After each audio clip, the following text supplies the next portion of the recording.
He was a pathetic, lonely background character. But one day, he got summoned to another world with cheat skills and ultimate riz. Now he can clap any girl he wants. The story kicks off like every typical high school anime, with the popular kids strutting through the hallway like they own the place while the rest of the students whisper and watch. Suzyun is the queen bee, not only the student council president but also a total overachiever. Right beside her is Kazuki, a rizzler who's also the vice president. They're basically the power duo of the school. Meanwhile, we meet the main guy, Yuzato. He's just your regular student, super average, and totally convinced he's invisible to everyone. He's the type of guy who blends into the background so much, he might as well be wallpaper. His biggest thrill in life, climbing a tree to put some lost baby birds back in their nest. But deep down, Yuzato secretly dreams of something more, something exciting that pulls him out of his boring everyday life. Cut to a rainy day. Yuzato forgot his umbrella and thinks for a second about stealing someone else's. But he's too nice to go full villain over some raindrops, so he waits under a roof hoping the storm ends. He stands there for hours like a soaked statue until Suzyun randomly shows up and reminds him that students aren't allowed to hang around after school hours. Just when Yuzato thinks he has to run home in the downpour, Kazuki shows up and hands him a spare umbrella. Yuzato is shocked because he didn't think Kazuki even knew his name. Even more surprising, Kazuki is actually nice. They decide to head home together, and Suzyun mentions it might be fate that brought them together. Yuzato, who's clearly a nerd at heart, immediately compares it to some rare video game event, walking home with the two coolest people in school. He almost ruins the vibe by saying everyone's gonna be jealous, but luckily, no one hears him. While walking, Yuzato tells Kazuki he assumed he was a player who only talked to girls for fun. Kazuki says he actually talks to girls because he feels bad for them. Suzyun jokes that she'd rather talk to guys anyway. She's clearly way out of Yuzato's league, smart, athletic, and pretty inside and out. Yuzato basically turns into a fanboy. Then he blurts out the question on everyone's mind, are Suzyun and Kazuki dating? The mood gets awkward, but they clear things up. They only hang out because of student council stuff. Yuzato apologizes for asking something so dumb, but Suzyun brushes it off, saying it's better to ask than gossip behind their backs. As they keep walking, the three start chatting about their futures. Turns out, none of them have any real plans. Even Suzyun, who's already a senior, says she hasn't figured out what she wants to do yet. She's great at everything, so nothing feels challenging anymore. She says she feels like she doesn't belong in this world, which stuns Yuzato. She's basically perfect, and yet she feels lost, something Yuzato totally relates to. Suddenly, Suzyun and Kazuki stop. They hear bells ringing loudly. Yuzato doesn't hear a thing, but before he can ask what's going on, a glowing magic circle appears beneath them. He's confused and thinks it might be a portal to another world. Suzyun, instead of panicking, gets excited and asks if he thinks they'll meet monsters and heroes. Yuzato is shocked by her reaction, but before he can process anything, the ground lights up and they vanish. When Yuzato wakes up, he finds himself in some grand hall, face to face with a literal king. Kazuki is freaking out, and honestly, same. But Suzyun, she's loving every second of it. The king, who introduces himself with the super basic name Lloyd, tries to keep things formal. Kazuki, however, isn't having it and demands to know why they were brought here. The king's guard almost chops him in half for being rude, but Lloyd calms everyone down. He explains they've been summoned to this world as heroes. 2 years ago, this kingdom was attacked by a demon army. They fought back, but the demon king is regaining power. Now, the kingdom is using a forbidden spell called hero summoning to call powerful people from another world to help them fight. Kazuki loses it. He doesn't care about demon lords or hero quests. He just wants to go back to his normal life, flirting with girls. But there's a catch, the summoning spell only works one way. There's no going back. The king apologizes and promises he'll try to find a way to return them someday, but for now, he begs them to help. Suzyun finally comes back to reality and questions how they were chosen if the kingdom doesn't even know who they are. A nerdy mage named Welsi explains that those who hear bells before being summoned are chosen as heroes. Bad news for Yuzato, he didn't hear anything. Welsi takes them to a special crystal that shows their magical powers. Kazuki checks if Yuzato is okay with all this, and Yuzato shrugs it off. He's just glad he might be able to use magic, even if he's not a hero. Suzyun goes first. The crystal glows yellow, it means she has thunder magic and tons of mana. She's thrilled. Next is Kazuki. He barely touches the thing and it turns white. That's light magic, super rare and powerful, perfect for fighting demons. Suzyun geekily guesses he can probably shoot laser beams or make swords out of light.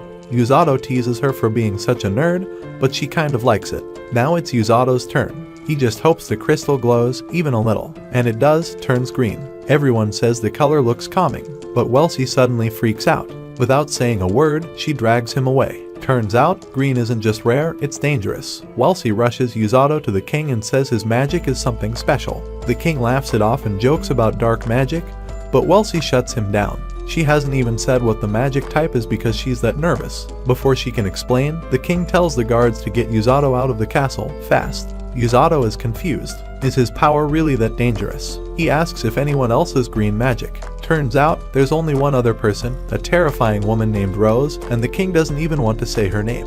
Too bad, because she crashes into the room like a tornado. Everyone freezes in fear. She's the captain of the kingdom's rescue team. But honestly, she seems more like a boss in a fighting game. She asks about the new heroes, and the king lies, saying Usato is just a normal guy who got dragged here by accident. Rose isn't buying it. She walks up to Usato and stares him down. When he mentions his magic color is green, everyone panics. Rose smiles like a maniac and says, "I'm taking him." The king begs her to reconsider. He knows what she's like, and Usato was never meant to be here. Before anyone can stop her, Rose grabs Usato. Wellesley tries to teleport him away using a bubble spell, but Rose smashes it like it's nothing. She's fast, crazy strong, and clearly not someone to mess with. She catches Usato in seconds and announces that she's going to turn him into a proper healing magic user. Wellesley faints from the stress. The king panics. But it's too late, Rose is already gone, dragging Usato into whatever nightmare training she has planned. Back at the castle, Suzyun and Kazuki are just sitting around, doing absolutely nothing. But their lazy break ends fast when they hear the shocking news: Usato has been taken away. Wellesley quickly jumps in to calm them down. She tells them Usato's life isn't in danger, but things still aren't looking good. He was sent to the rescue team just outside the castle town. Healing magic users are extremely rare in this world, and the crazy woman who dragged him off, Rose, is one of them. She's planning to force Usato into becoming her apprentice. Suzyun can't figure out why this is such a big deal. Wellesley, clearly exhausted by their cluelessness, explains things like she's talking to a 5-year-old. Rose's way of training is basically insane. Meanwhile, Usato is already at the rescue team's base. Rose tells him straight up that he's not a healer yet, but he has the potential. That's why she brought him here. This place will be his new home. She then calls out for her team to meet him. A group of massive, intimidating guys walk in. Usato is instantly terrified. They look like they could crush him with one hand. Rose introduces them and tells them to be nice, but judging by their looks, Usato's idea of nice is definitely not the same as theirs. The guys introduce themselves in the most intense way possible, and Usato wonders if he's been handed over as a human sacrifice. Rose tells them not to scare him, but honestly, she's the scariest one there. The brutes try to assure him that they're just being friendly, which only makes things worse. Usato thinks they don't even understand the meaning of kindness. Rose goes on to explain that while these dudes are her teammates, they aren't healers. There are 2 other healing magic users on the team, but they're usually out doing missions. Then it's time for the real talk. Rose says she's going to cram healing magic knowledge into his skull no matter what. Usato is still in full disbelief mode, silently begging for a way out. In his nicest, most polite voice, he asks if maybe there's another teacher he could learn from. Rose ignores him completely and says training starts tomorrow. She tells one of the muscleheads, Tong, to let Usato crash in his room and tells them all to eat dinner and get some rest. Once she leaves, the reality of the situation hits hard. The rescue team boys tell Usato he's doomed. Rose is going to train him personally, and what she calls training is going to be worse than torture. They even joke that hell might be a vacation compared to what's coming. The group laughs while Usato sits there wondering what kind of nightmare he just stepped into. That night, he lies awake wondering what's going to happen to him. But surprisingly, he finds a little hope. Maybe things won't be so bad. But even Rose doesn't know how this will turn out. The next morning, Usato opens his eyes and prays that yesterday was just a weird dream. But it's not, he really did get sucked into another world. Suzyun and Kazuki show up to check on him after hearing he got kidnapped. He puts on a brave face and tells them not to worry, even though deep down, the fear of Rose's training from hell still lingers. Even so, Usato is ready. He's determined to go through with it because he wants to be useful. Suzyun tells him they'll be starting their own training too, and all 3 of them agree to do their best. After they leave, Usato feels bad that they got pulled into this whole mess, but then remembers that Suzyun is actually loving every second of this fantasy world. She's more excited than ever. She hopes she'll get strong enough to support the others one day. Rose appears out of nowhere and nearly gives Usato a heart attack. She tells him this isn't a prison, he's allowed to see anyone he wants, as long as it's not during training. She also gives him a journal and tells him to write down his training progress and thoughts every day. After breakfast, the training begins. Surprisingly, it's not that bad at first. Rose has him sit down and try to feel the mana inside his body. His only job is to sense it and learn how to bring it out. She gives him a book to help him study. Usato is surprised to see he can read the language, but it turns out all summoned heroes automatically get translation magic. Rose shows him a map and points out how close the demon lands are to the kingdom. That's why this place is always getting attacked first. The book is filled with info about demons and other races in this world, and she tells him to start learning. Day 1 is easy, and Usato thinks maybe he can actually handle this. But on day 2, everything changes. It's all running, non-stop. Usato starts to wonder if this is really how people learn magic.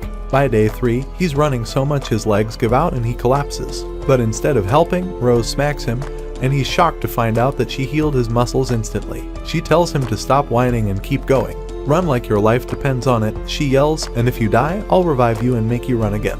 Usato doesn't dare argue. Instead, he mentally writes all his complaints in his journal. On day 4, he trains with the other rescue team members but quickly falls behind by an entire lap. They all start making fun of him, and he stays quiet, saving his anger for his journal once again. Day 5 and 6, still running, still getting insulted by Rose the whole time. Usato's frustration builds up, but he keeps it all bottled in. Then, during training, something crazy happens. He sees a faint glow of healing magic on his hand. It vanishes quickly, but it gives him hope. On day 7, it's more of the same. Usato runs until he nearly drops dead, and Rose smacks him again. She seems angrier than usual. He starts to wonder if she somehow found out he's been bad-mouthing her in his journal. Then she launches him into the sky with her magic and tells him to start running again when he lands. Usato vows to write in his journal that she's nothing but a vicious gorilla. Day 8 is another brutal repeat. But on day 9, Usato realizes something big. He can now heal his whole body, not just small injuries. He finally understands why healing magic is actually important. He really needs it. By day 10, Usato discovers something else. He doesn't get tired anymore. No matter how much he runs, he's fine. He can now control healing magic on command. But he's still worried. All he's done is run. Is this really enough to help his friends in the future? Of course, if he asked Rose that, she'd probably punch him in the face. Actually, she gets mad anyway and tells him to do 30 more laps. That's when Usato decides he's done calling her Miss Rose. From now on, it's just Rose. Day 11, training levels up. Now it's push-ups. Usato somehow makes it past 800. Rose finally explains why she's making him train this way, so he can move faster in battle. The quicker he can run, the faster he can get to injured allies and save them. On day 12, he runs until noon, then does push-ups all the way into the night. By day 13, Rose realizes Usato is getting stronger, so she decides it's time to make things harder. She adds weights to his training. Then, on day 14, disaster strikes. Usato's lunch is gone. One of the muscleheads confesses to eating it. Usato snaps. He finally fights back. But to everyone's surprise, he's already used to the weights now. He's starting to catch up. A week later, Suzune and Kazuki come to check on Usato, and they're blown away by what they see.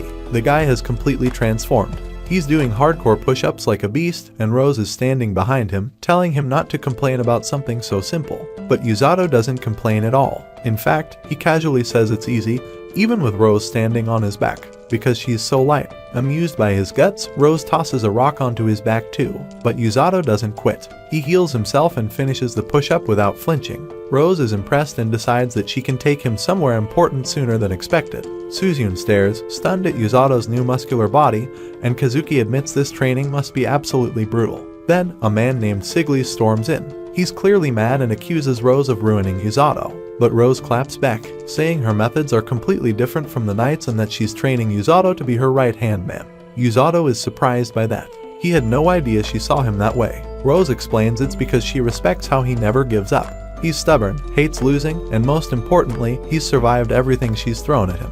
Usato realizes all those moments he wanted to teach her a lesson totally backfired. Now she sees him as the perfect student. Rose lets him take a break, and the others are told to relax too. A girl named Celia offers to take them on a little break. Meanwhile, Siglis tells Rose that he was ordered to re-enlist her into active duty, but he refuses to do it. Rose doesn't seem to care, though. She says her right eye is useless anyway. While they're out eating lunch, Usato finds out that Siglis is actually the commander of the kingdom's army and the strongest knight around. He's also the one training Kazuki and Suzune in sword fighting. Usato also finally realizes something obvious: Celia is the princess. He gets a bit flustered and apologizes for how casually he's been acting. They eat a strange pie-like dish, and Kazuki asks if Yuzato really trains like this every day. Yuzato tells him that today was actually easier than usual. Kazuki says their training is going well too, but nothing compared to Yuzato's schedule. Out of nowhere, Suzune cuts in just to check out Yuzato's muscles. The guy's jacked now. Kazuki tries to steer the conversation back and asks if the training is too much for him. Yuzato admits it was overwhelming at first. He seriously thought about quitting. Rose was terrifying, and everything hurt. But now, he doesn't want to run anymore. The training is kind of fun, and he's starting to like his life here. His friends are impressed, but Yuzato says it's not about being amazing, it's just that he's really stubborn. He wants to be strong enough to support them because one day, they'll all have to fight together. They all laugh when Suzune gets teased for being a little too obsessed with Yuzato's muscles. Then, the huge meathead who stole Yuzato's lunch last time shows up with a replacement meal. Yuzato hasn't forgotten, though. He's still holding a grudge and starts talking like one of the rescue team brutes. They start arguing, and it quickly escalates into a full-on fistfight. The big guy says he's going to knock Yuzato out, and Yuzato fires back, saying he'd like to see him try. They both start brawling. Celia nervously asks if it's okay to let this happen, and Kazuki shrugs, saying this is basically part of Yuzato's daily routine now. It's clear Yuzato has completely adapted to his new life, so Kazuki decides he needs to get back to training too. He doesn't want to fall behind.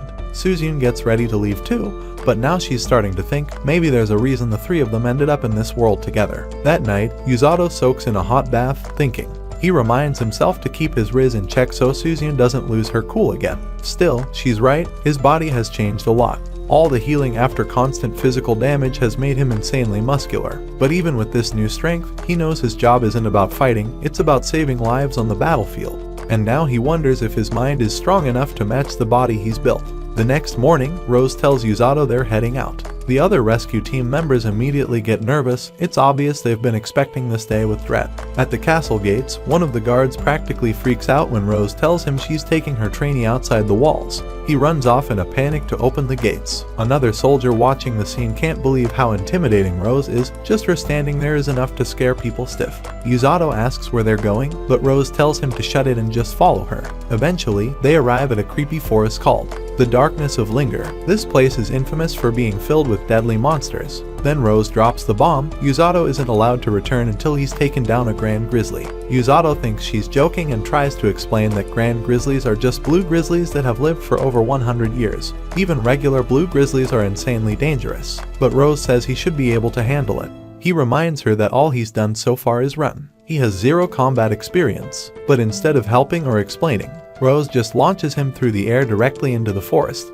Yuzato's falling fast and thinks he's done for, but his healing magic activates on its own and his body glows. Determined not to die, he heals himself midair and manages to survive the crash. Now he's stuck in the forest with no backup and no way to return until the mission is done. He tries to stay positive and tells himself it's just a bear, right?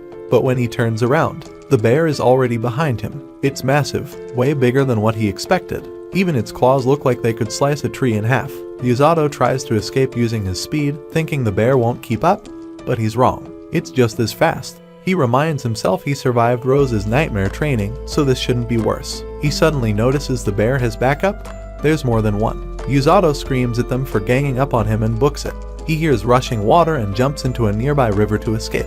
Bears won't chase him into water, so they leave. Soaked but alive, Yuzato rests, grateful to have made it through day one. All he has is his ration pack and a small knife. He wishes Rose had at least given him something to start a fire. Taking down a Grand Grizzly seems totally impossible right now, but he decides to push that thought to tomorrow. That night, he makes a makeshift bed with leaves and gets some sleep.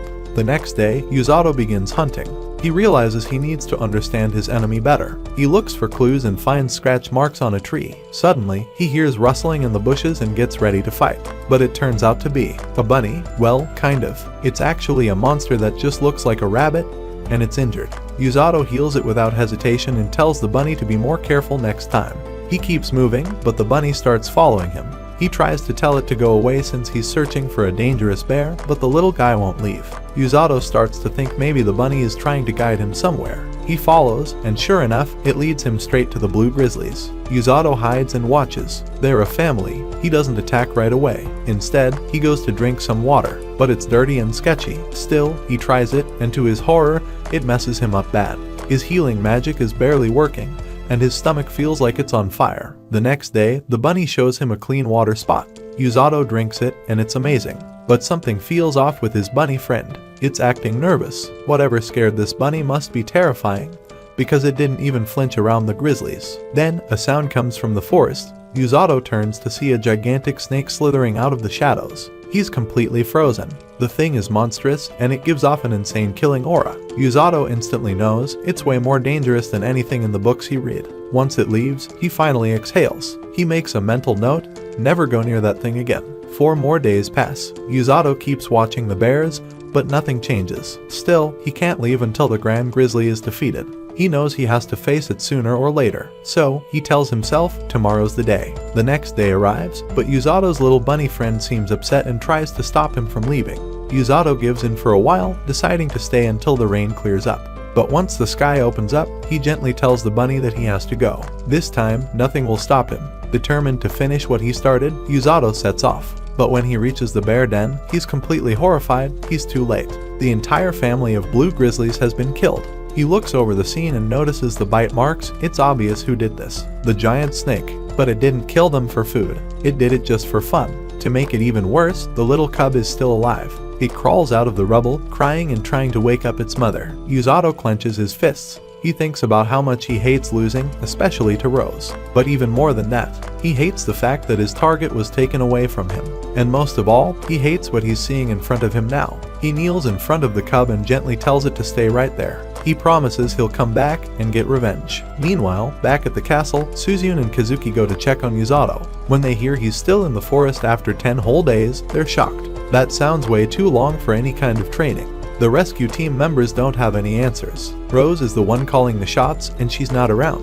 Kazuki's clearly worried, but Suzyun believes in Yuzato. She's sure Rose wouldn't have sent him into the forest unless he was ready. Back in the forest, Yuzato gathers up his strength. He snacks on what little food he has left and starts crafting a spear. He then turns to the bunny, asking it to guide him to the snake. But before they go, he tells it to run far away as soon as they find it. The bunny leads Yuzato through the woods, and after a long hike, they finally spot the monster. The snake is there, and it's attacking the bear cub. Yuzato's heart drops. He told the cub to stay behind. It shouldn't be here. The snake is even more terrifying up close, but Yuzato tells himself, nothing's scarier than me right now. He charges at it. The snake seems confused at first, but it's just playing dumb. It goes for the kill instantly. Yuzato dodges and jabs at its eye with his spear, managing to blind one side. But the snake counters hard, smacking him back.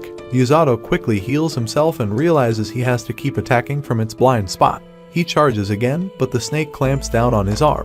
Yuzato screams in pain. He suddenly realizes he's been tricked. The snake lured him into a trap, but then he smirks. The arm the snake bit, that was the one holding his knife. He fights through the pain and stabs it from the inside of its mouth. It works, but Yuzato starts feeling weak. He's been poisoned. Not only is the snake massive and fast, but it's venomous too. But Yuzato has one edge, he can heal himself. The poison from the river water days ago helped him learn to heal from the inside. He uses that same technique now to neutralize the venom.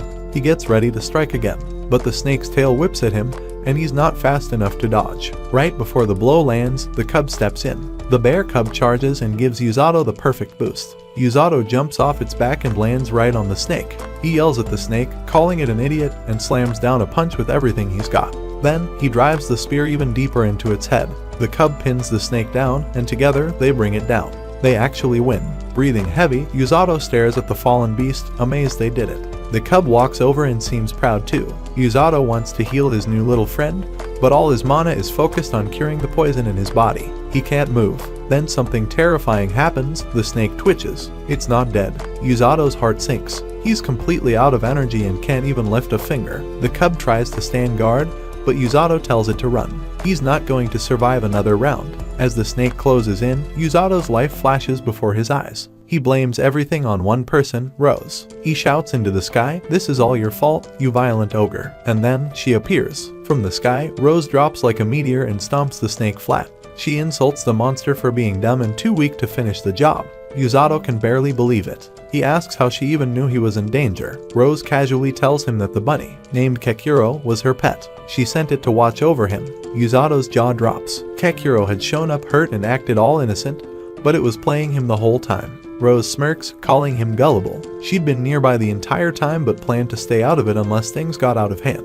She didn't expect that snake to show up. The creature wasn't just some forest monster. It was a weapon created by the Demon Lord's army. During the last invasion, Siglis tried to kill it but failed. She never thought it would be strong enough to take down a grand grizzly. That's what shocked her most. Usato is horrified. Rose wanted him, a total beginner, to take on that thing. He calls her insane. Rose calmly says she never expected him to win. This was about pushing him, letting him face something far stronger than himself. She got curious partway through and let it continue to see what he'd do. Usato snaps, saying he almost died. The bear cub backs him up, growling as if to agree. Usato remembers the cub is now all alone. He comforts it and tells it everything will be okay. Rose watches quietly and says she was right. Usato is a lot like her. She then turns to the cub and says, "You're coming with us. You'll carry this idiot who couldn't even die properly." Usato wonders if the cub is okay with that. But the bear seems mature and calm, ready to go. Rose lifts both of them up and carries them effortlessly. As they head back, Usato thinks about how terrifying she truly is. That's when she tells him she heard what he said about her being a violent ogre. He freezes. Then she grins and says he won't be sleeping tonight. Back at the base, Rose tells him the shocking truth: he passed her test with flying colors. He's stunned. He asks what that means, and she tells him he's now qualified to stand by her side on the battlefield. Usato isn't sure what to say. He still hasn't mastered the basics of healing, but she says that doesn't matter. He has the strength to endure pain, a good body, and more importantly, the right mindset. The two other healers in the rescue team never reached that level. She tells him to be proud, he earned it. Usato asks what she meant when she said they might make it. Rose reveals that the demon army will soon invade. Elsewhere, deep in demon territory, the demon lord prepares for war. He asks for an update on the invasion of the Linger Kingdom. Amila, the third army commander, reports that her forces are ready to march. They'll move soon. Meanwhile, Rose informs Usato that he'll be joining her on the front lines. His job will be to heal the wounded as part of the vanguard. Two other healers exist, but their jobs are different. Usato doesn't believe he can heal like Rose does, but she tells him there's still time and he must improve.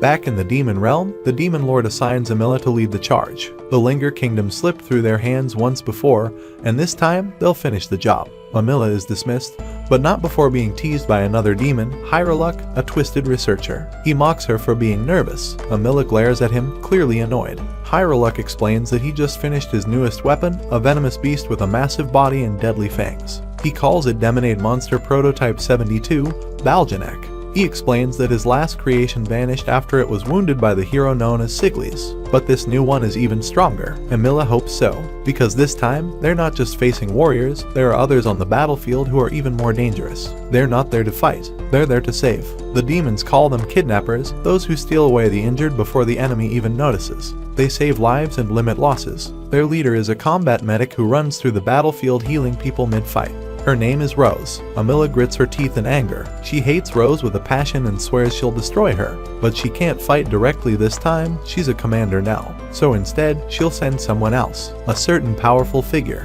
The immortal mage of darkness, the Black Knight. Back at the rescue base, Usato is finally enjoying something he hasn't had in ages, a real bed. He relaxes for a bit, then brings over some fruit to feed his little bear buddy. But the cub, now named Blurin, decides to snatch the apple straight out of Usato's hand. To make things worse, Usato spots Kekuro, the so-called cute bunny who completely tricked him with its innocent act.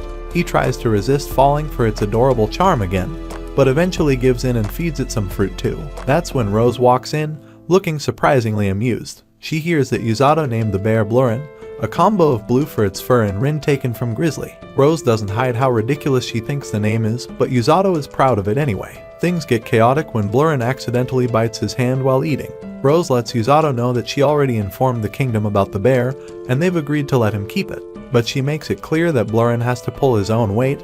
He's not just here to look cute.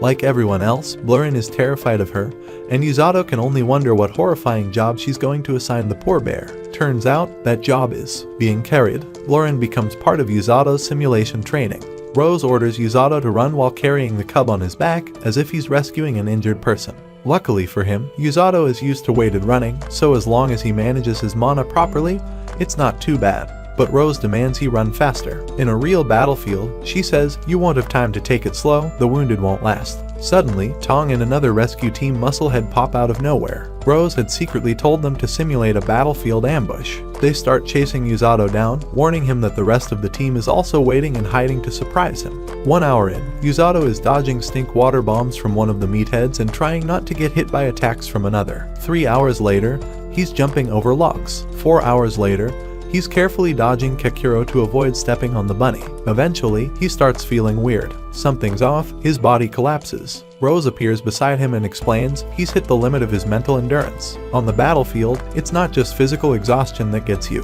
Fear, pressure, and impatience drain your energy faster than anything else. If he wants to get better, he'll have to train his mind too. She heals him with her magic but then tells him to spend the rest of the day running around the castle town with Blurren still on his back. Yuzato is shocked, but he obeys. As he runs through town, people stare, but not in fear. Yuzato expects them to panic at the sight of a monster on his back, but they stay calm. That's when Blurren leads him to a fruit vendor. They find a green fruit called a peffel, but Yuzato realizes he doesn't have any money. The merchant explains that no one's scared of him because they recognize the uniform he's wearing. He's with the rescue team. Everyone in town has seen the scary-looking rescue team members before, so they're used to it. It suddenly makes sense to Yuzato, if those brutes don't freak people out, nothing will. The vendor kindly gives him the fruit for free. As they leave, Blurren casually munches on Yuzato's hand again. Nearby, a girl named Amako watches Yuzato with interest. Something about the blue bear and the rescue team uniform catches her eye. Yuzato heads off to check on his friends, unaware that someone is trying to get his attention. Eventually, he hears the voice and turns around. It's a guy named Orga. Turns out, Orga is one of the rescue team's healers. He's surprised to learn that Yuzato came to this world with the heroes. Yuzato laughs and says he's been training so much, he barely remembers he was ever a regular high school student. Orga is impressed Yuzato lasted this long. He says Rose's training was too much for both him and his sister. She's also a healer, 5 years younger than him, and together they run a small clinic in the city. They're not frontline fighters, they help heal the citizens. Still, they're part of the rescue team and answer to Rose when needed. Orga explains that he collapsed earlier because he's terrible at healing himself, even though he's really good at healing others. Yuzato wonders what war will be like for them. Orga explains that while the fighters like Kazuki and Siglis go to the front, people like Tong and the others carry the injured back to a safe place, what he calls the rear. That's where Orga and his sister patch them up. When Yuzato says that Rose wants him on the vanguard, Orga is stunned. That's the most dangerous position of all. It's the front line, where people die fast. Yuzato admits that he's worried. He thinks about Suzyun and Kazuki, and how helpless he would feel if they got hurt and he couldn't save them. Normally, people just have to wait to die if they fall in battle, but the rescue team is there to change that. It's a tough and risky job. But Orga says Rose would never send someone unless she trusted them completely.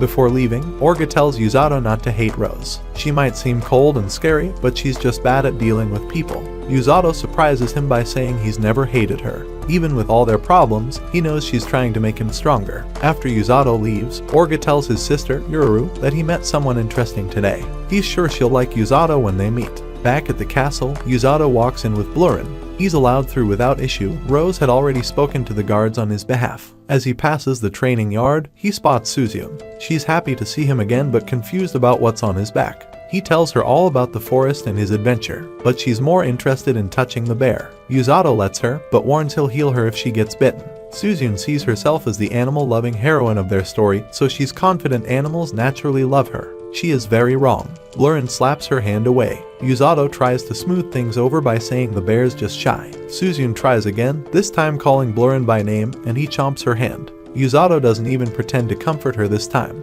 He jokes that maybe she has a tainted soul. Blurren then starts chewing on Yuzato's hand too, and Suzyun laughs, wondering if he might have a tainted soul instead. After their little comedy routine, Yuzato notices that Suzyun's hands are scratched and blistered. She explains it's from pushing herself hard during training. He gently reminds her to take care of injuries properly and heals her hands. Suzyun blushes and asks if he really came all this way just to see her. Yuzato quickly says he came to see both his friends, not just her. Not exactly the answer she was hoping for. She changes the subject and says Kazuki went outside the kingdom to train by fighting real monsters with Siglis and the others. While they're traveling, Siglis informs Kazuki that the Demon Lord is expected to strike soon, and this time, it won't be an easy fight. But he also tells Kazuki that having both him and Suzyun has lifted the troops' morale. They're heroes, after all. Kazuki isn't completely confident, but he promises to do his best. Soon after, their group runs into a group of monsters, and the real battle training begins. When Kazuki returns, it'll be Suzyun's turn to get real battle experience. Yuzato already knows she'll enjoy it,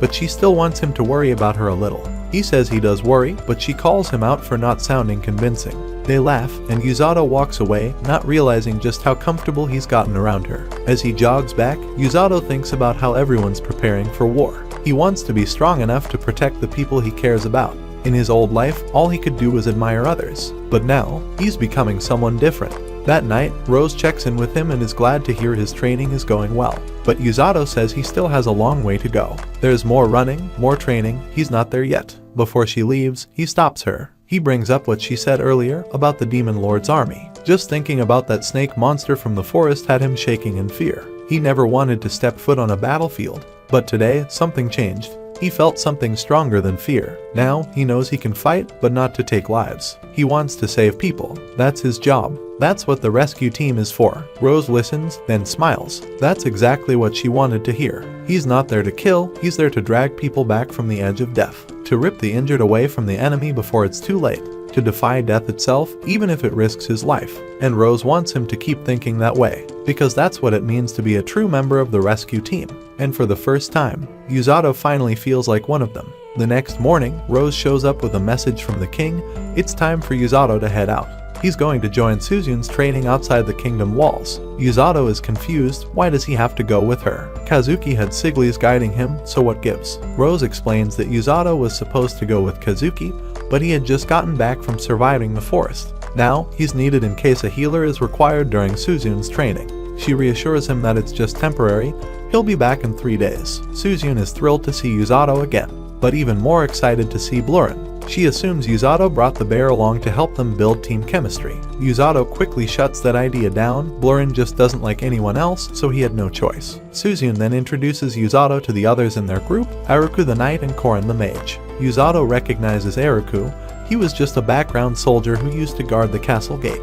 Now he's part of the squad. Before they leave, Rose gives a serious reminder Yusato's healing magic is powerful, but it's not all powerful. It can heal injuries and cure poison, but it cannot bring someone back from the dead. Suzun nods in full understanding.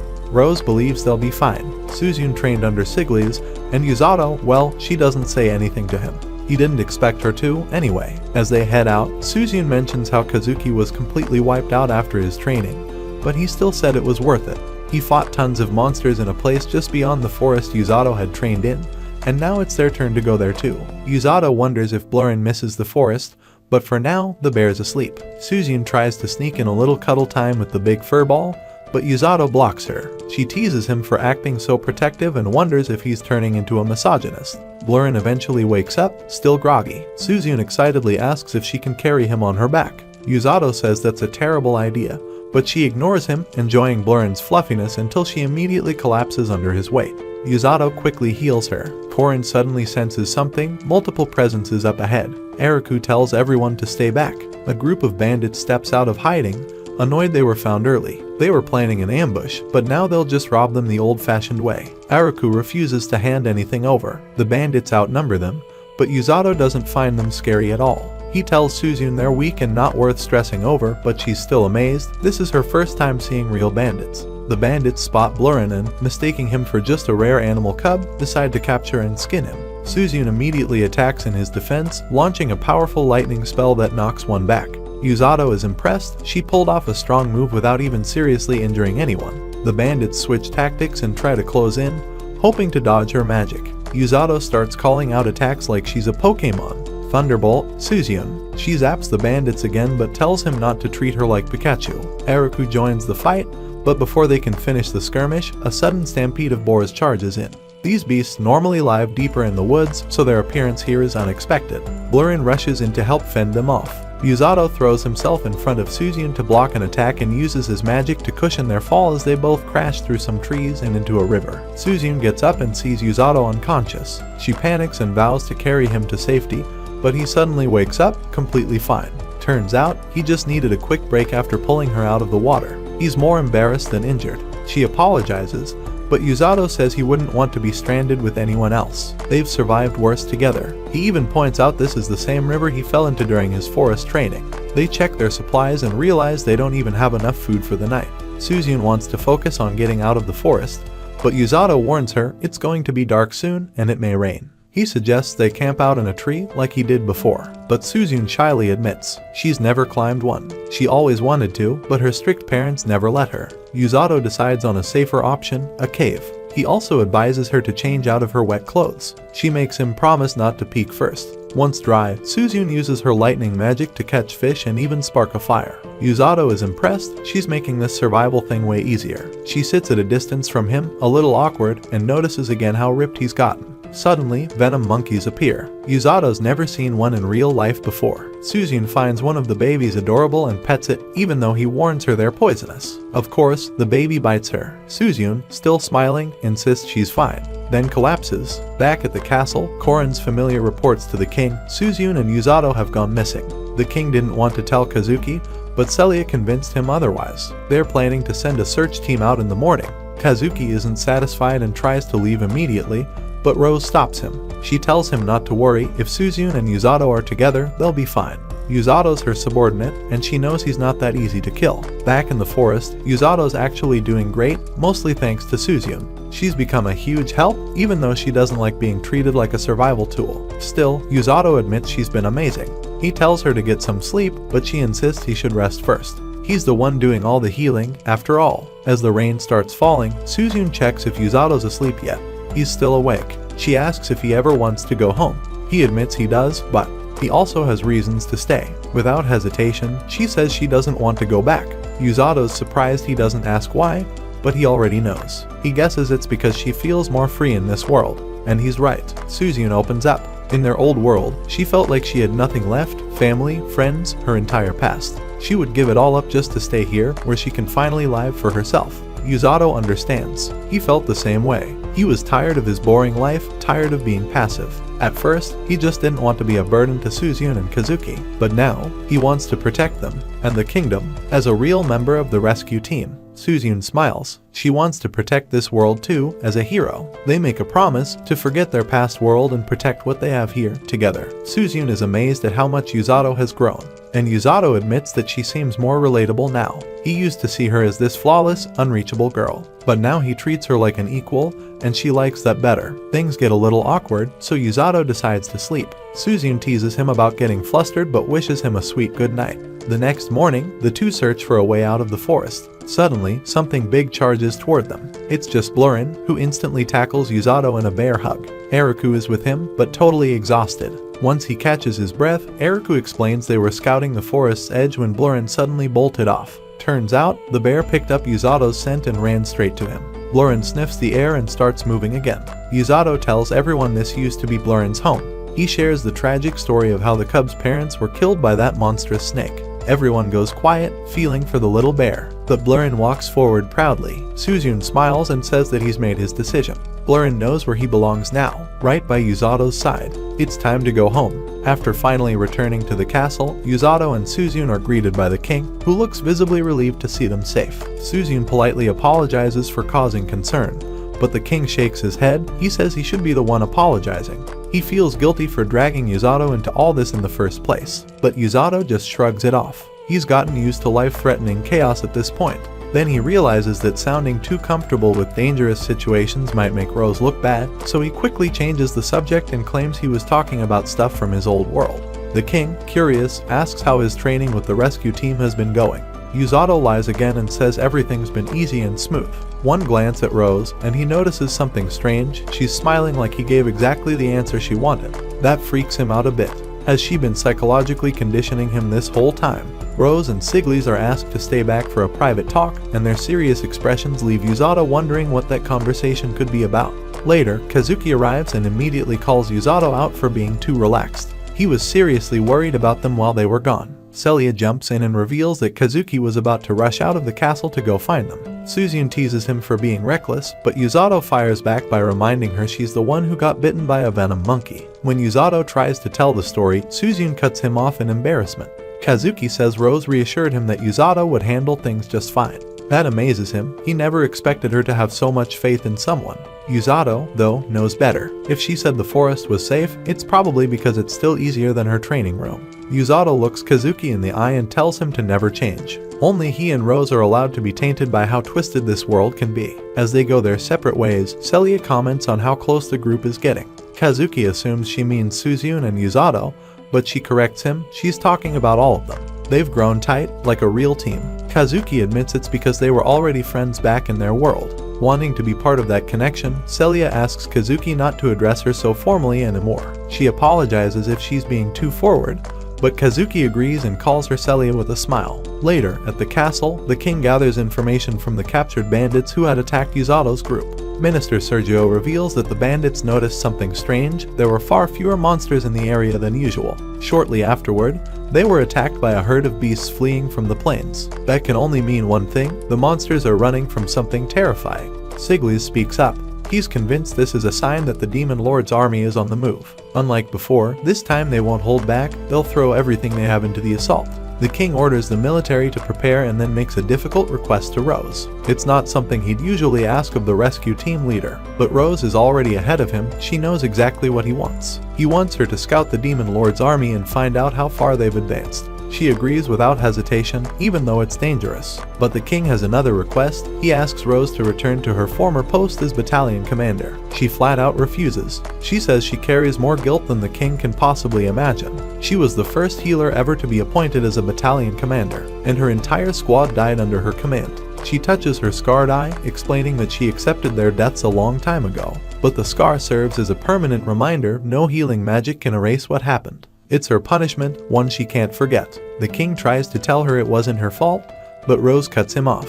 Her arrogance got them killed, and she's been carrying that shame ever since. That's why she formed the rescue squad, not to fight, but to save as many people as possible. The king reminds her how many lives she and her team saved in the war 2 years ago. But for Rose, it's not enough. She wants more than victory, she wants to raise someone who won't die. The king says that's not realistic. No one can survive everything. Rose disagrees. That's what all the brutal training is for: healing magic, physical conditioning, and unshakable willpower. She's been searching for someone who has all three, and now she's found him. Usato. He's quick to adapt, impossible to keep down, and always finds a way to survive. He's stubborn, smart, and has a strong instinct to live. He even stands up to her. He reminds her of the fallen soldiers she couldn't protect, and she's determined to make him the ultimate healer. Rose ends her emotional speech, apologizes for getting too intense, and leaves to head to the kingdom's border. That night, Usato finds a letter from her. It says there's no training tomorrow. Instead, she wants him to deliver another letter. She already told the others she wouldn't be joining them for dinner, and Usato starts to wonder where she went. Meanwhile, on the demon side, Amila is overseeing the construction of a massive bridge. She orders her troops to give it their all for the Demon Lord. Watching nearby is the Black Knight, clearly annoyed by her enthusiasm. He says she's going too hard, but Amila reminds him that she outranks him now, even if they used to be equals in the Second Army. He grumbles and obeys. Hyraluk, the creepy demon scientist, informs her the bridge will be finished in a few hours. After that, their full-scale invasion of the Linger Kingdom can begin. Suddenly, one of the demons reports that a Linger scout has been spotted. Amila isn't worried. By the time the scout warns anyone, it'll be too late. She's dead wrong. That scout is Rose. A moment later, a tree trunk comes flying through the air and smashes the bridge apart. Amila is furious when she realizes who threw it. What was supposed to be a scouting mission has turned into a warning shot. Rose has just bought the kingdom precious time. The next day, Usato goes to deliver Rose's letter. Strangely, people keep staring at him, even though he doesn't have Blorin with him this time. A familiar old merchant offers him some fruit again, but he says he'll come back later. From the shadows, a strange girl watches him. Usato arrives at the Fleur Clinic and meets Yuru, Orga's sister. She remembers him from her brother's stories. She introduces herself properly, and Usato steps inside. Orga is busy treating a patient, and Yuru lets Usato quietly observe. He watches Orga's healing magic. It's bright, fluid, and far more refined than his own.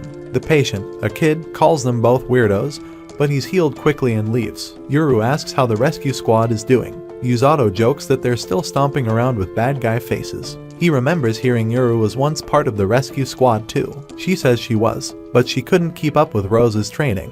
It overwhelmed her, and over time, she started to fear Rose more than admire her. Orga reads the letter but doesn't say what it contains. Yuru explains how hard Rose trained both of them when they first joined. They had high hopes, but it didn't go as planned. Still, she admits that Rose seems happier these days. Usato thinks that's because she's found a new punching bag, him. Suddenly, a messenger arrives. Someone fell off a roof and got hurt, and 2 others were injured too.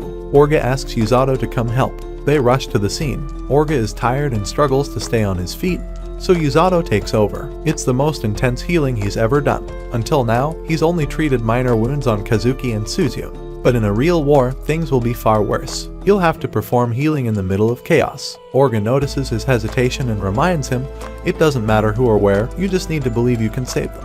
Those words stick with Yusato. Even Rose believes in him. He calms down, focuses, and successfully heals the injured man. Orga and Yuru both praise his work, and Orga invites him to stop by again sometime to lend a hand. As Yusato leaves, Yuru tells her brother that he looked cool giving advice, but Orga turns serious. The letter said that the Demon Lord's army is getting close. They've officially been summoned for war. Yusato doesn't have battlefield experience, so he'll have to rely entirely on faith in his own power. Orga is confident that Rose will lead them well, but promises to do everything he can too. Later, Yusato returns to collect the fruit the old vendor offered, but a strange girl stops him. She says something cryptic, "You're the only one who can see it. That's why this is a future you can change." Yusato has no idea what she's talking about until her eye begins to glow. Suddenly, terrifying visions flood into his head: war, chaos, and the worst part, the Black Knight murdering his friends. Yusato is frozen. His heart pounds. He can barely breathe. The girl tells him this was her gift to him. Now he knows what's coming. And now, he owes her. Before he can even react, she disappears. Yusato, still shaken from the vision the fox girl showed him, runs through the streets trying to find her. He's desperate for answers. Why did he see his friends die? What was that terrifying future? The girl watches quietly from a distance. In her mind, Yusato is the only one who might be able to rewrite what's coming. He stops to ask a castle guard if he saw a fox-eared girl pass by, but the guard hasn't seen anything. Suddenly, Rose appears behind him and scares the poor guy off with just her presence. Yusato can't help but pity him, but at the same time, he totally gets it. Rose grabs Yusato, rough as always, and demands to hear more about how scary she is. Yusato dodges the subject by quickly changing the topic to her latest mission. She casually reveals that she destroyed a bridge the demon army was trying to build while she was out scouting. Yusato, sarcastic as ever, points out that blowing up enemy construction sounds a lot more serious than just scouting. In response, Rose puts him in a headlock again. After letting him go, she tells Yusato that she's seen the fox girl before. The girl first showed up 2 years ago. She's only 12 but somehow managed to make it all the way to the capital, avoiding bandits and kidnappers along the way. That alone makes her unusual. Demi-humans like her, beastfolk, are often targeted by bandits, either because of their looks or their potential to use rare forms of magic. Yusato wonders aloud if this rare magic could include visions of the future, like what he saw. Rose nods slowly. There are rumors of beastfolk with a gift called precognition, the ability to see possible futures. If true, they'd be incredibly rare and tightly protected back in their homeland. She presses him a little. Why is he so curious about this? But Yusato plays it cool and says he just read about beastmen in a book and found it interesting. That night, the king thanks Rose for delaying the demon army by destroying the bridge. But she warns him that another one will probably be finished within days. The king decides it's time to prepare the public. He plans to make a full announcement tomorrow, but first, he wants to speak with Suzune and Kazuki privately. As Suzune and Kazuki head to the meeting, they bump into Celia. Kazuki's interaction with her is brief and awkward. After saying a few polite words, they go their separate ways. Suzune, curious, asks Kazuki what happened between them, but he brushes it off. Meanwhile, Yusato can't sleep. His mind keeps looping through that terrifying vision. His friends dying, the Dark Knight standing over them. If that's the future, what can he do? Then he remembers what the fox girl told him. He is the only one who can change that future. Looking out the window, Yusato spots Kazuki sneaking around the grounds. He goes to check on him, and the two end up talking about everything they've been going through. Kazuki admits something he's never told anyone: he's scared. Not just now, but even back when he first fought monsters. His legs froze up. He barely managed to fight back. And now that a real war is coming, he feels the same fear. He says everyone believes in him. They see him as a hero, and that pressure is eating him alive. Yusato listens quietly, then finally speaks. He tells Kazuki that he always thought Kazuki was fearless, but now he sees how much weight Kazuki's been carrying. You don't have to meet everyone's expectations, Yusato says. Sometimes, it's okay to put yourself first. Then Yusato looks him in the eyes and says something simple but strong: I'm going into battle. I want to help save the people who are risking their lives. Yeah, I'm scared too, but I've already made my choice. Kazuki reminds him that he wasn't even supposed to be there. He was just dragged into this by accident.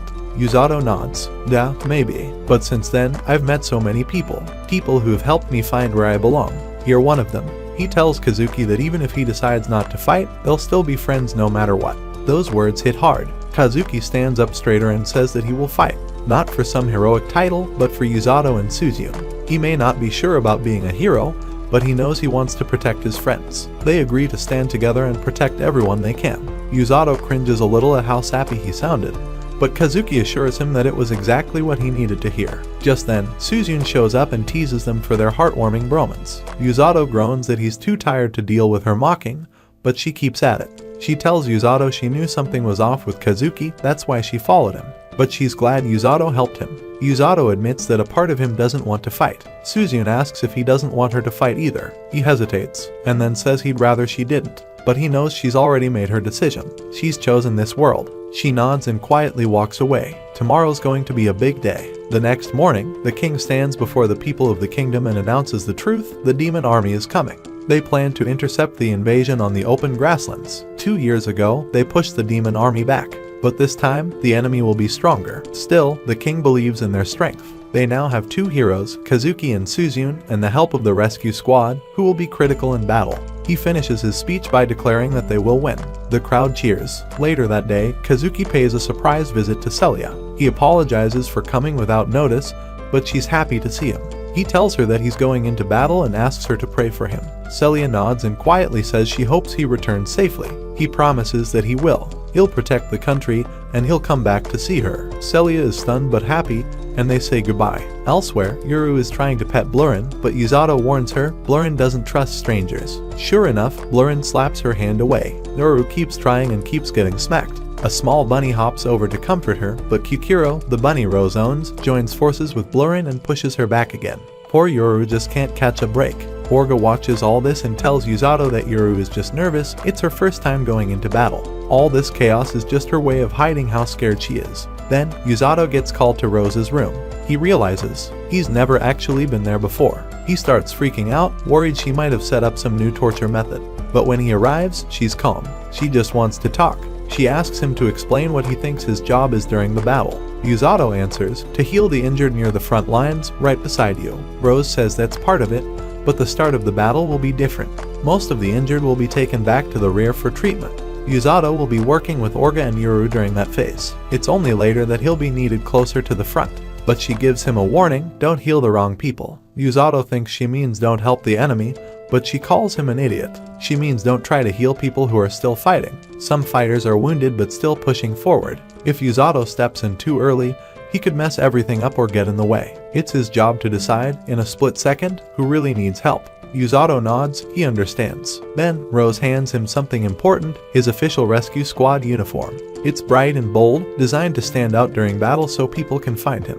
Yuzato is thrilled. Rose grins and says that it fits perfectly now, he's built enough muscle to wear it right. She grabs him again and reminds him, very seriously, healers aren't invincible. Once they die, it's over. The one thing he must never do is take his own life for granted. Yuzato says, of course I don't want to die. But Rose isn't convinced. She tells him that too many people say that and still end up dead. Being part of the rescue squad means saving lives, including his own. She says if he ever talks about self-sacrifice, she will personally make sure he dies before the enemy gets the chance. Yuzato gets the message loud and clear. He stands tall and says, I'll save everyone, including myself. Rose looks him in the eye and asks, you think you can really do that? Yuzato doesn't hesitate. You're the one who told me to speak my ideals. Yuzato kept thinking about the vision the fox girl showed him. Whether it was truly the future or not didn't matter, he knew one thing for sure, he would not let Kazuki or Suzune die, no matter what it took. Soon after, the group left for a temporary base camp to prepare for battle. The journey felt too long for Yuru, who kept complaining, but they needed to put distance between themselves and the capital before they could even think about fighting.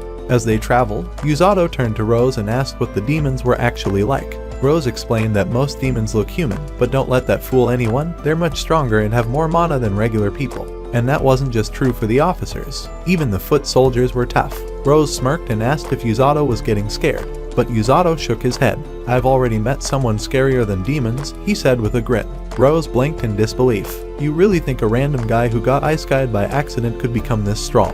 Yuzato replied, you're the one who trained me like a maniac.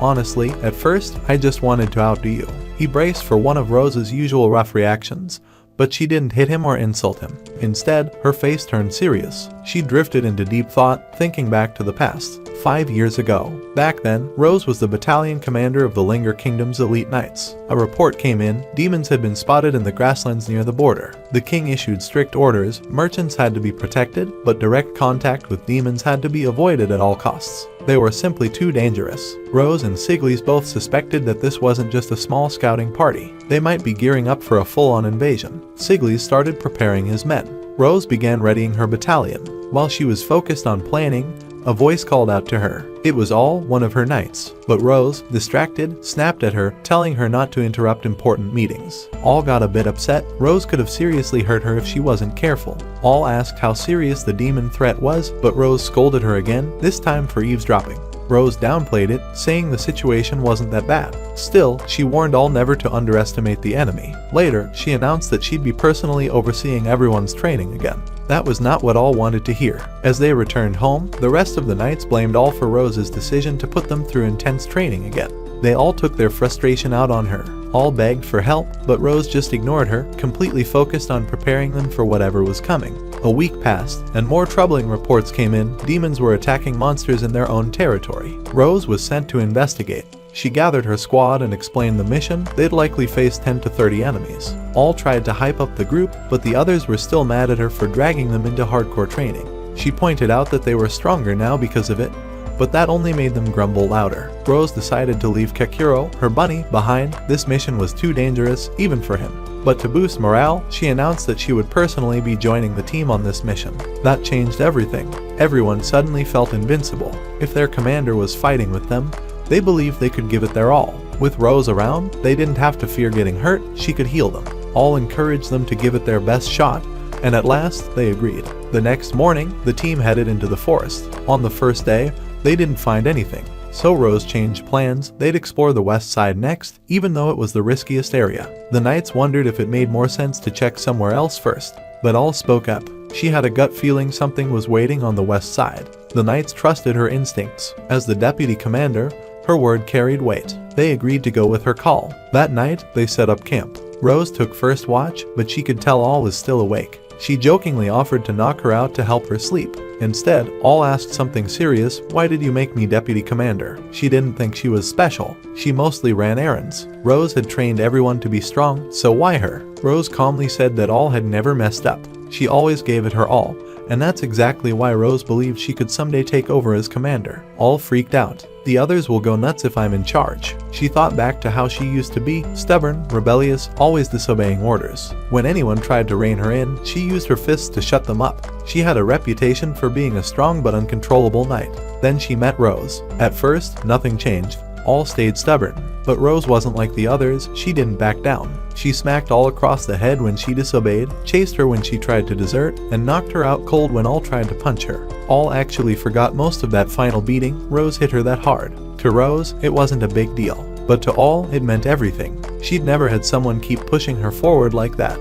Everyone else gave up on her eventually, but Rose never did. That's what changed all. She wanted to get stronger, not out of pride, but because she didn't want to lose to Rose. And because someone finally believed in her. Rose, in her usual blunt way, told all that she was just being a brat scared to leave the nest. All was stunned. That's what she got after pouring her heart out. Rose smiled and told her she was serious. She didn't choose all at random. She chose her because all never gave up and always kept moving forward. That mindset would hold the whole team together one day. All slowly started to understand, but Rose teased her for grinning like an idiot and warned her not to get too soft. The world changes, Rose said. You'll have to change with it. But just know this, once a commander, always a commander. Right then, the rest of the knights revealed they'd been listening the whole time. They all cheered for All, saying they'd always trusted her and followed her lead. All, flustered and red-faced, shouted at them to shut up or she'd beat them up before the demons got the chance. The next morning, they finally spotted signs of demons, and they weren't attacking humans. They were killing monsters. It didn't make sense. Why would demons come into Linger territory just to hunt monsters? All suspected there was more to it, but before they could talk it out, a loud noise erupted nearby. They rushed over and found a group of demons.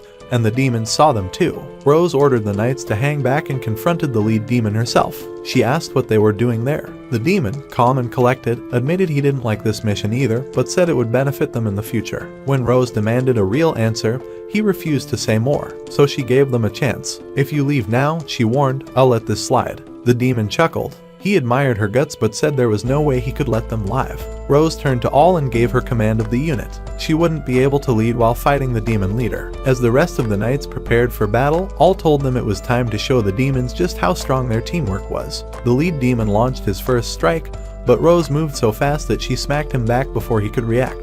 She followed up instantly, not giving him a second to breathe. Rose already knew his secret. He could control the wind to dodge attacks in an instant. Knowing that, she left the regular soldiers to her knights and focused fully on him. Rose hurled massive tree trunks at him to pin him down and kept hammering him with attack after attack.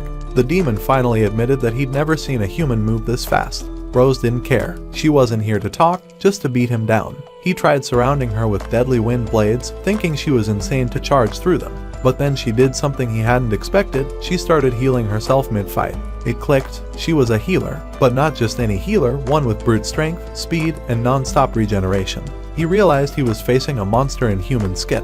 The two finally introduced themselves. His name was Nero. He summoned a deadly weapon and told her plainly, "I'm going to kill you now." Rose just smirked and replied, "Too bad. I'm going to flatten you first." The fight began. Rose was fast and strong, landing several hits on Nero, but he was no ordinary enemy. His sword was cursed and capable of preventing healing. At one point, he managed to cut Rose across the face. She healed the wound, but it became clear that this battle wouldn't be easy. Nero explained that he didn't enjoy his mission but followed orders. He believed Rose and her unit were the biggest threat he'd seen in years. As the fight continued, the other demons began sacrificing themselves in battle. One of Rose's knights was killed, then another. The demons fought with no regard for their own lives, following Nero's lead. Despite her efforts, Rose was unable to save her squad. She tried to stay composed, but her rage grew. Nero's cursed sword struck her eye, preventing her from healing it.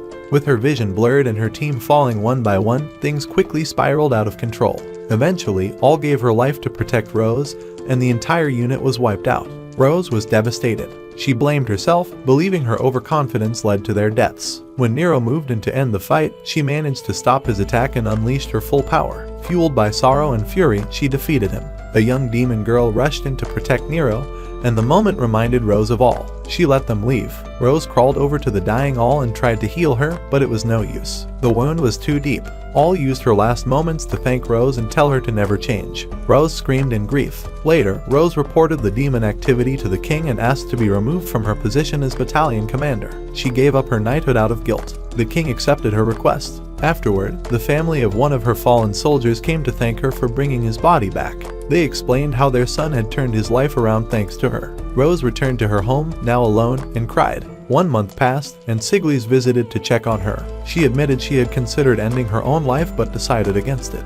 Her wounds had started to heal, though she kept the scar on her eye as punishment for her failure. That scar reminded her every day of the price of weakness. Eventually, she remembered All's last words. Instead of living in grief, she decided to become someone her fallen comrades could be proud of. She took off her bandages, stood tall, and committed herself to building a new kind of team, a rescue force that would save lives on the battlefield.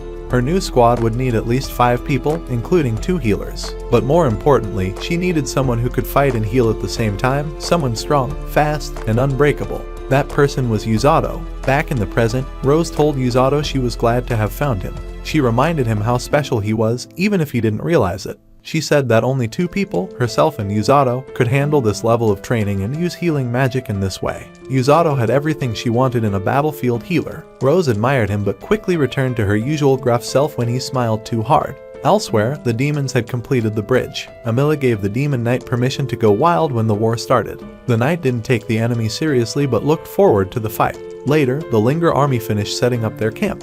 Usato woke up and realized the battle was almost here. Suzune showed off her new armor. It increased her lightning magic and didn't restrict her movement. She proudly told Usato that she also had a love for cacti, which confused him. Their argument was interrupted by Kazuki, who saved Yuzato from further teasing. Siglis informed everyone that the demon army would arrive in 30 minutes. The plan was to strike first with a wave of magic. After that, Kazuki and Suzune would lead a charge to clear a path to the enemy general and defeat them if possible. As they waited, Suzune admitted she was nervous but felt empowered because Yuzato accepted her for who she was. Kazuki noticed the change in her and respected it. The demon army soon appeared. The Linger soldiers launched their first attacks, but the demons vanished, revealing that it was just an illusion. The real army was approaching from another direction. At the rear, Rose ordered her squad to prepare. Their mission was to recover the injured but to survive at all costs. Orga and Yuru would stay in a healing tent guarded by Karuku. Rose and Yuzato would enter the battlefield later, but until then, their job was to heal the wounded at base. Yuzato was worried about Suzune and Kazuki, but Yuru reminded him that if he wanted to help them, he first had to stay alive himself because sooner or later, he would be out there too. Yuzato was at the camp when Tong rushed in carrying the first injured soldier. The wounds looked serious, and Yuzato was clearly shaken, but he pulled himself together and started healing. The injured soldier panicked and said a huge snake had thrown her across the battlefield.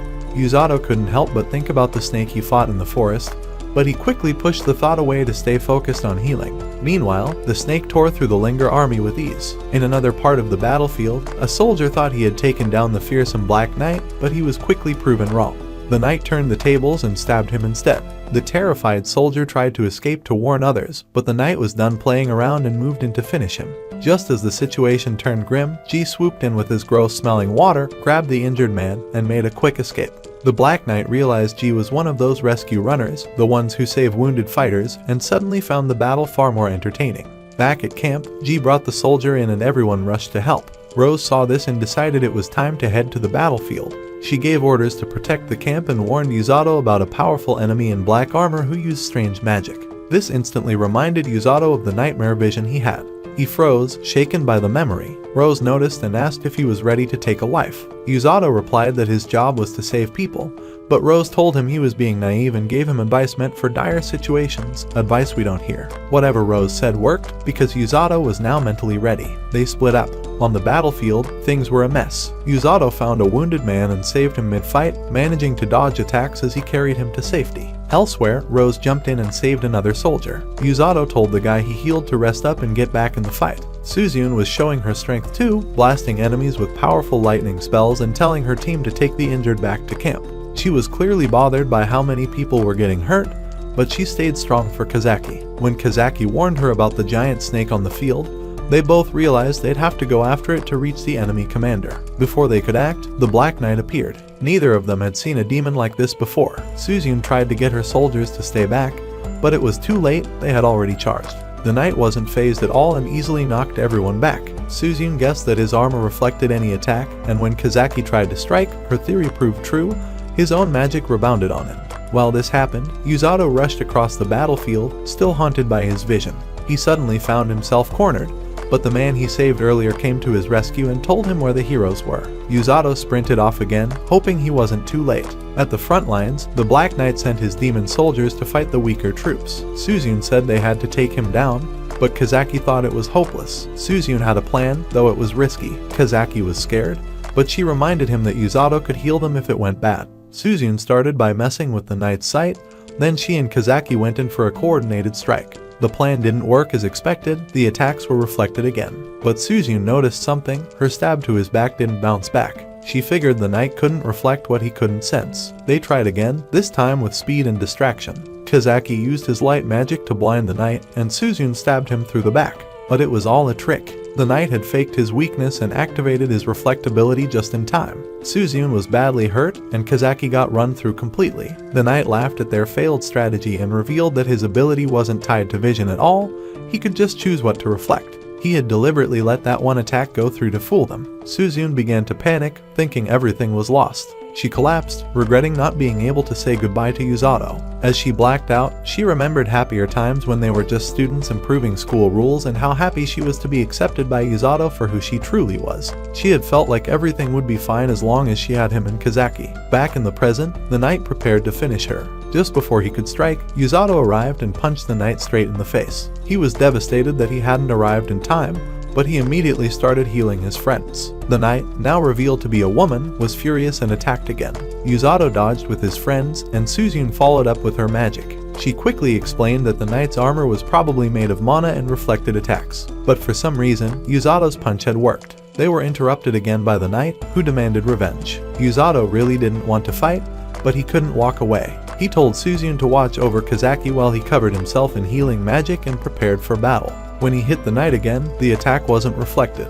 He guessed the knight might be low on mana. His follow-up combo confused her even more. Kazaki woke up, and Suzune explained that Yuzato had saved them. The knight pierced through Yuzato's hand, but he didn't react to the pain. He was healing himself in real time. Kazaki didn't understand at first, but Suzune figured it out. Healing magic was the knight's weakness. Since Yuzato's fists were wrapped in healing energy, the hits didn't cause injuries, but they hurt like crazy. The knight released a huge blast and pushed Yuzato away. Everyone was worried, but he promised to finish things. As the knight charged her final attack, Yuzato powered up and met her head-on. Their powers clashed, but Yuzato broke through and delivered his strongest punch ever. The energy was so intense, it stripped away her armor. Yuzato won and named the move his ultimate healing punch. He got right back to helping the other wounded soldiers, and people praised him for chasing off the demon army. Suzune told one soldier to go and thanked Yuzato, curious about his technique. Yuzato explained that it was a regular punch coated in healing energy, a trick Rose taught him. The punch doesn't damage enemies, but it knocks them out with the pain, keeping them alive but down. Suzune realized he was really becoming more like Rose. She thanked him again for saving them, and they decided they had to go after the giant snake that was now attacking the front lines. Rose, impressed with Yuzato's performance, told him they didn't need to keep running around and should head back to camp. Yuzato told his friends goodbye for now. They promised to stay alive, knowing how hard Yuzato worked to keep them safe. As he ran off, Rose quietly praised him for surviving, but made sure he didn't hear it. Back at the enemy camp, Amila was furious after hearing that the Black Knight had been completely defeated. She couldn't believe anyone could overpower that armor and magic, especially someone from the rescue squad. At first, she assumed it was Rose, but when she was told it was someone else entirely, she was even more shocked. Another person like Rose. That didn't sit right with her. She thought about joining the fight herself, but realized if she left, their base would be wide open for attack. Besides, the enemy still had Siglis on their side. Meanwhile, Hyreluk went to check on their massive snake weapon, but he was stunned to find that the heroes were already taking it down. They were determined not to let Yuzato down and fought with all their strength to defeat the snake. Back at the main camp, Yuzato was working hard healing the injured. He had to remind one of the meatheads not to mess around during treatment. While everyone stayed focused, they all stopped to look up at the sky as they saw the heroes launching a massive magical attack on the snake. Exhausted but determined, they brought the snake down and everyone cheered. Rose approached Yuzato and informed him that the enemy was pulling back. Yuzato wondered if they were going to chase after them, but Rose shut that idea down, saying it would be foolish. The demons had far greater numbers, so chasing them would only risk more lives. Their real goal was to keep losses to a minimum and prepare for the next battle. Rose said the only reason they won this time was because Yuzato saved the heroes. Yuzato, as usual, was humble. He believed that Rose would have stepped in if he hadn't made it in time. But Rose told him clearly if he hadn't been there, they would have lost the heroes and possibly the entire fight. For the first time, she praised him for doing an excellent job as a member of the rescue team. Yuzato thought back to all the training and hardship he had been through. All the pain, all the battles, all the pushing forward, it was finally paying off. He started to cry, not even sure why. Rose looked at him and realized that under all that strength, Yuzato was still just a kid.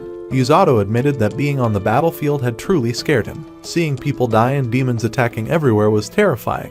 But even so, he was glad he met Rose, because thanks to her, he had become someone who could save lives. Rose said there used to be others who said things like that, but now they only lived in her memories. Yuzato was still here, still alive, and for that, she was proud. He smiled at her praise and then collapsed from exhaustion. Rose let him rest, proud of how far he had come. Later, Yuzato recalled being summoned to the castle after the war. He was nervous but happy. It was the first time in his life that he had ever been rewarded. As he tried to tell Blurren about it, the bear was too busy eating to care. Yuzato thought the bear might be getting chubby. Golem soon arrived with a new message. Yuzato had been called back to the castle again.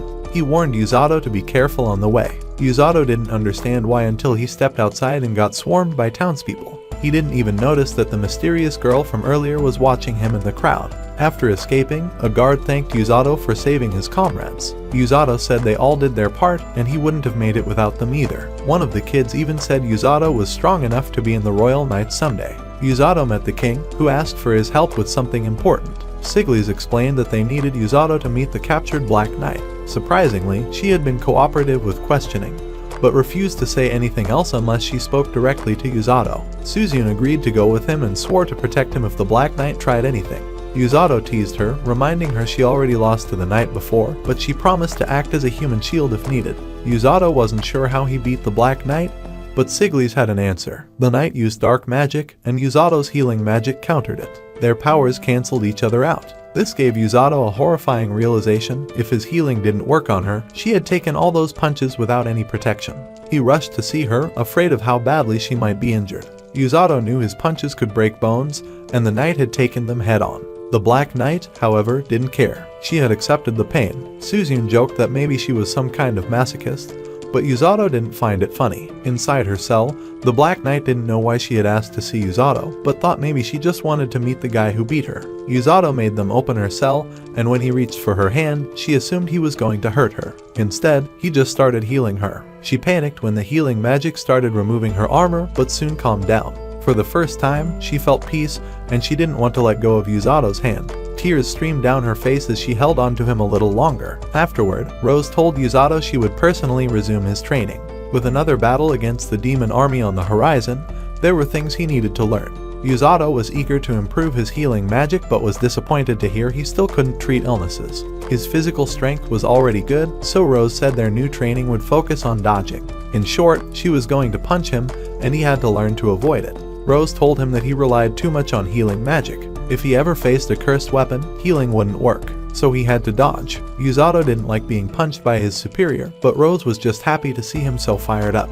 She launched him into the sky and punched him in the gut the moment he got back. Later, Yuzato woke up thinking it was a nightmare, but Rose was right there, waiting for him to recover so they could keep going. Days passed. Yuzato complained constantly because just when he got close to dodging, Rose would speed up and punch even faster. He went to talk to the Black Knight about how brutal it was, but she just asked why he was even there. He didn't have training that day, but she seemed nervous as if she wanted to say something. He left before she could. Meanwhile, Rose met with the king. He had two requests. At the same time, Yuzato visited Kazaki, who was training hard with Celia watching proudly. Yuzato felt jealous comparing that to his own brutal training. Celia explained that they got all the information they needed from the Black Knight thanks to Yuzato. The king trusted him more than ever. Kazaki wanted to thank Yuzato but stopped himself, not wanting to worry Celia. Later, the Black Knight sat quietly in her cell, wondering why Yuzato had come to visit her before. She heard footsteps and hoped it was him, but it was Rose. Rose told her the king had made a decision.